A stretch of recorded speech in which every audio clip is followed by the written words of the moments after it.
Guys আমরা দ্বিতীয়বার চলে এসেছি রইমনের একটা ছোট্ট ক্লিপ নিতে। খৈনির ডিব্বা, খৈনি খাবে। ও মা, মা তোমার কীর্তিটা দেখো, খৈনি নিলে কিরকম আঁচলে বেঁধে যাচ্ছে দেখো, এক্ষুনি গাদ হবে। হ্যাঁ কতটা খৈনি লেজ দেখো। এটা তো ছেলে কি করতে কালকে নতুন সাউন্ড কিনেছে মানতি। আমার ছেলেও থাকবে আমাদের ভিডিওর মধ্যে, তার মধ্যে এই যে রইমনের মেয়ে শেফালি বিবি, এটাও থাকবে আমাদের ভিডিওর মধ্যে। ছোট ছোট ভিডিও করবো খুলে তোমাদের আইটেমের জন্য। আমার ছেলের বড় শত্রু হচ্ছে সাবান, সব থেকে বড় শত্রু হচ্ছে আমার ছেলে সাবান। সাবানটা নিয়ে খালি পেটে মাখে আর সাবানগুলো বাজ ফেলে। ধরো ধরো। হাই গাইস, রইমন এইমাত্র আমাদের মাঝে এসে গেছে। বিশেষ বিশেষ আমার রইমন নানি 3টে ঘোড়া 2টো গরুর গাড়ি করে আসে এইখানে।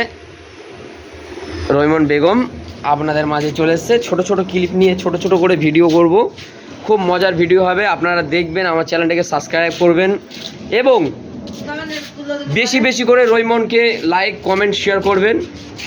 আর যদি কোনো একটা সুপত্র পাওয়া যায় 58 থেকে 59-এর ভিতরে, তাহলে বলবেন। এই রইমনের জন্য আমরা হিল্লে বলা হয় হিন্দিতে, হিল্লে করে দেবো। মেয়েটা দেখতে শুনতে একেবারে খুব খারাপ না, মুদে রং হলে কি হবে, টাকা পয়সা আছে বহুত। ওই দেখো, টাকা পয়সা বহুত আছে বলতে এইটাই জমি জায়গা সম্বল, 3টে ছাগল, 3-6-18,000 টাকা দাম দিয়েছি। এটাই পুঁজি রইমনের। ব্যাংকে 20-25,000 টাকা হবে, এই আছে। তোমার যদি কিছু বলার থেকে বলতে পারো, বলো। কি করলি? আর কি বলছেন? কি জামান জ্বালাচ্ছে বল তুমি আমারে? আর কি বলছেন? কই কেন কই? হ্যাঁ কই না? ওরে মাম্পি দেখতে দেখো। রইমনের তবলি, চুন, সুপারি, ট্রেঙ্গা, শিকড়, পান, আর কি আছে বলুন, কি বলছো বলুন। এখান থেকে যাবি তুই? আর কি আছে?